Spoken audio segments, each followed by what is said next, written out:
বহু সময়ে আগেকার কথা। কুশধ্বজ মাতা লক্ষ্মীকে নিজের কন্যা হিসেবে পাওয়ার জন্য কঠোর তপস্যায় মগ্ন হলেন। তখন কুশধ্বজের কঠোর তপস্যায় তুষ্ট হয়ে মাতা লক্ষ্মী তাকে বর দেন যে তিনি কুশধ্বজের কন্যারূপে তার গৃহে জন্ম নেবে। এরপর কিছুদিন কেটে যায়।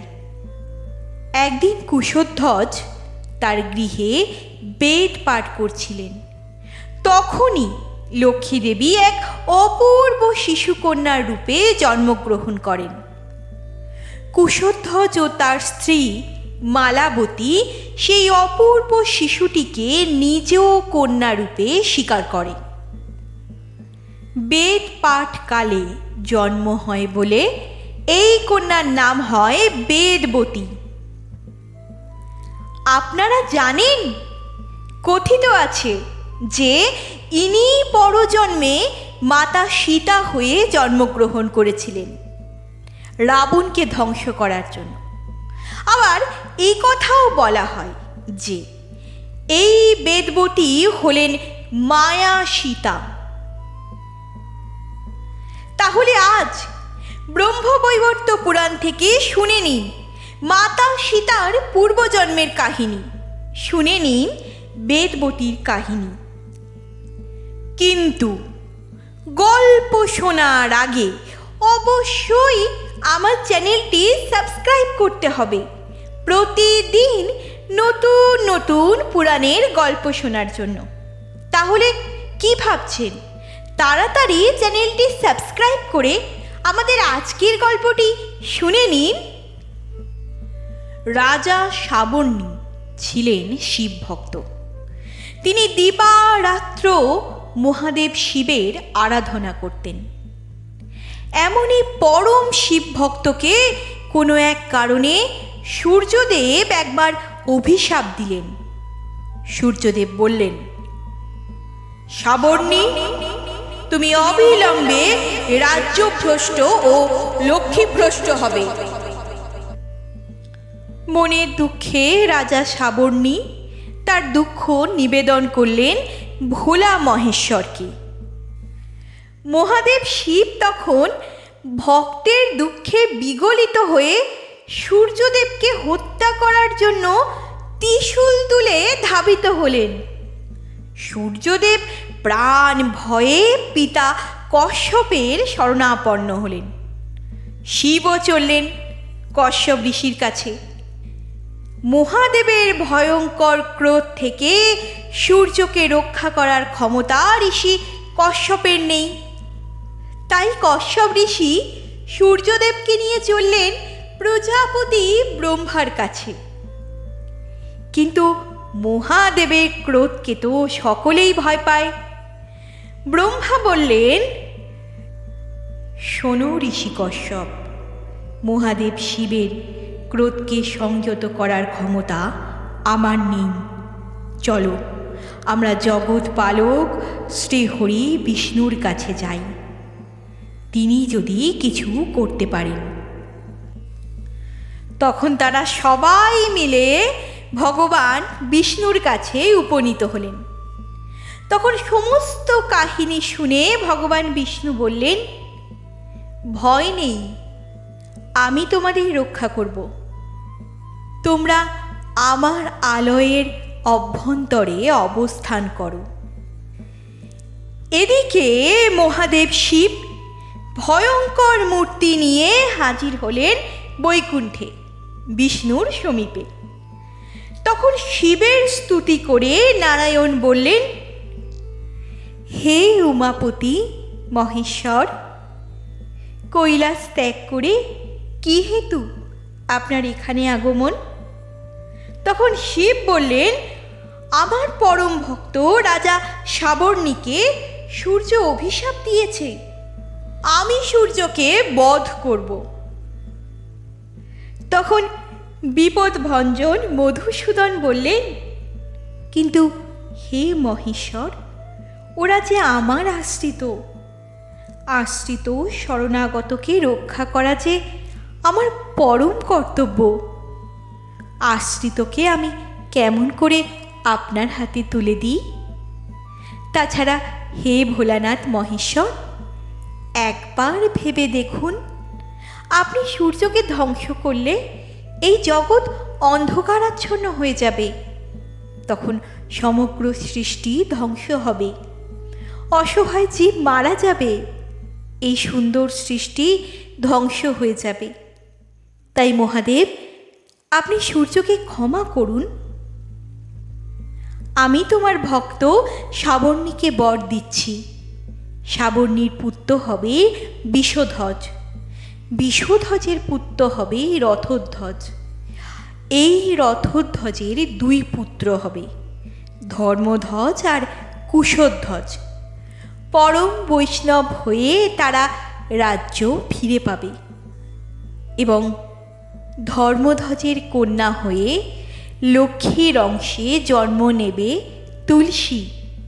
আমি নিজে শালিগ্রাম শিলারূপে তুলসীকে গ্রহণ করব, আর কুশধ্বজের কন্যা হয়ে কমলার অংশে জন্ম নেবে বেদবতী। লক্ষ্মী স্বরূপা এই বেদবতী রাবণের ধ্বংসের কারণ হবে। আমি ত্রেতা যুগে রামচন্দ্র রূপে জন্ম নেব, তখন এই বেদবতী সীতা হয়ে রাবণের ধ্বংসের কারণ হবে। ভগবান বিষ্ণুর কথায় শিব শান্ত হলেন, প্রত্যাবর্তন করলেন কৈলাসধামে। সূর্যদেবও ফিরে গেলেন স্বস্থানে। সময় অতিবাহিত হতে লাগল। কিছুদিন পরে রথধ্বজের দুই পুত্র হল, ধর্মধ্বজ ও কুশধ্বজ।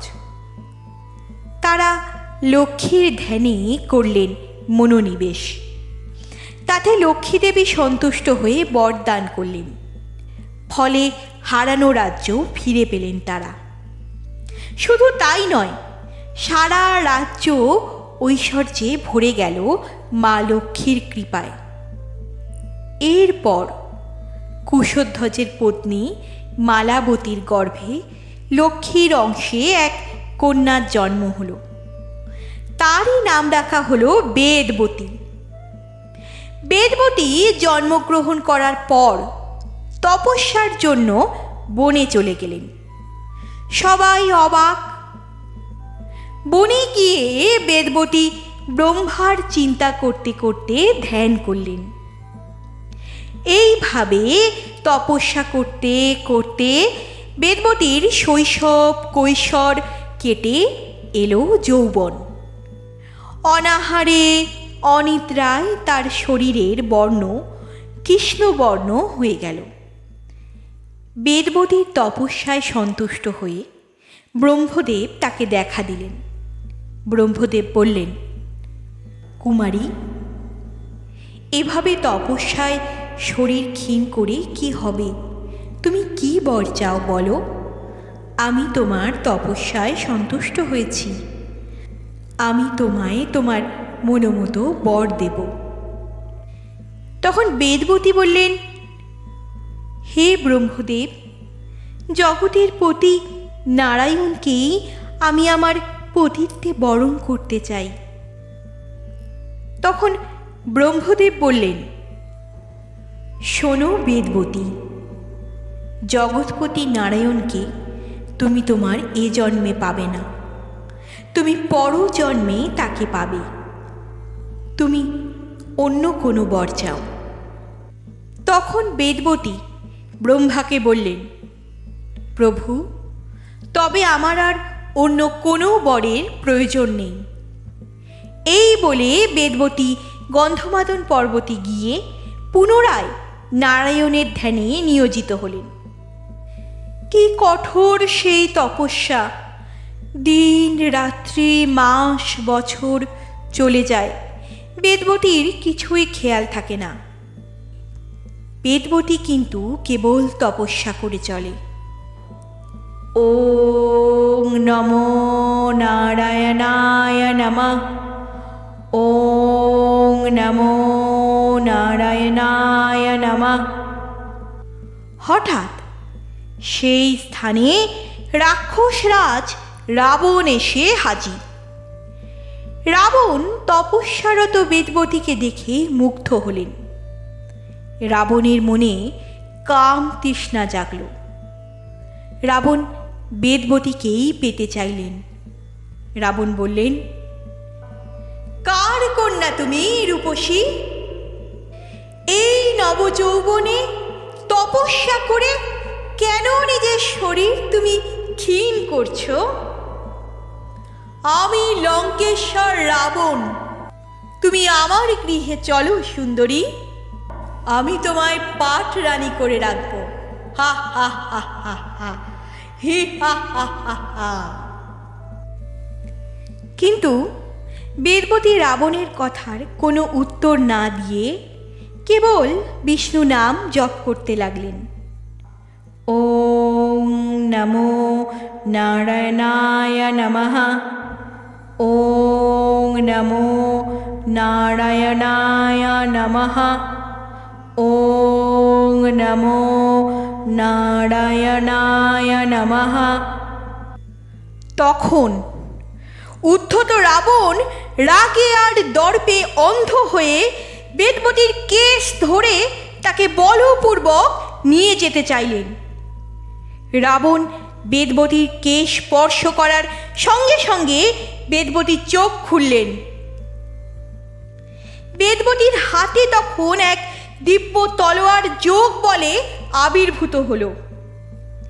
সেই তলোয়ার দিয়ে বেদবতী রাবণের হাত থেকে তার সেই চুল কেটে নিয়ে নিজেকে রাবণের স্পর্শ থেকে দূরে করে নিলেন। তারপর ক্রুদ্ধ হয়ে বেদবতী বললেন, দুরাচারী রাক্ষস, আমি লক্ষ্মী স্বরূপা শ্রীনারায়ণকে পতিরূপে পাওয়ার জন্য তপস্যায় মগ্ন ছিলাম। নারায়ণ ছাড়া আর কেউ আমায় স্পর্শ করার অধিকারী নয়। তুই একাকিনী আমায় পেয়ে বলপূর্বক নিয়ে যেতে উদ্ধত হয়েছিস। এই কার্যের সমুচিত ফল তুই পাবি। তুই আমার দিকে দৃষ্টি দিলি, এর সমুচিত ফল তুই অবশ্যই পাবি।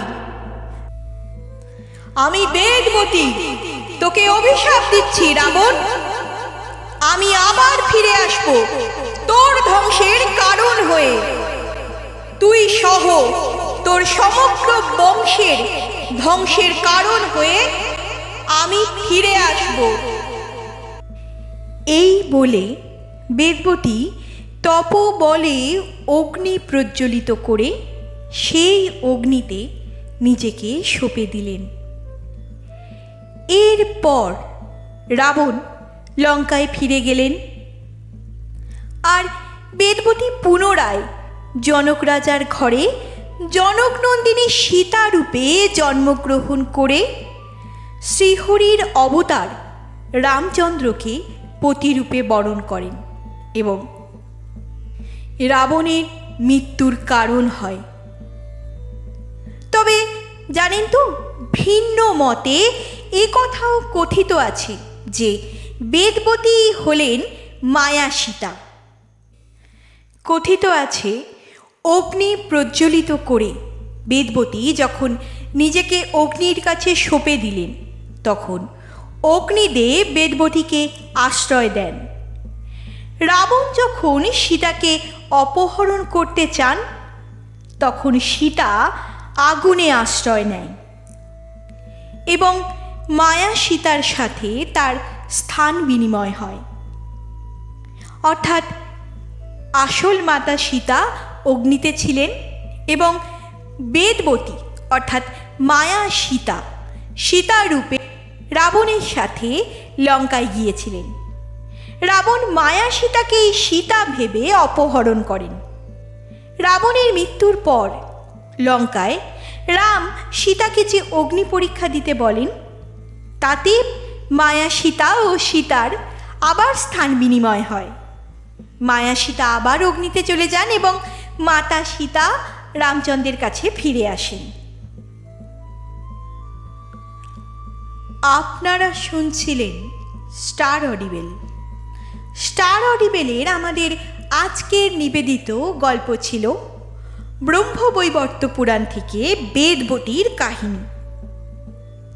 জানেন তো, হারিয়ে যেতে বসা পুরাণের অমূল্য গল্পগুলি আবার নতুন রূপে, নতুনভাবে ফিরে এসেছে আপনাদের সামনে।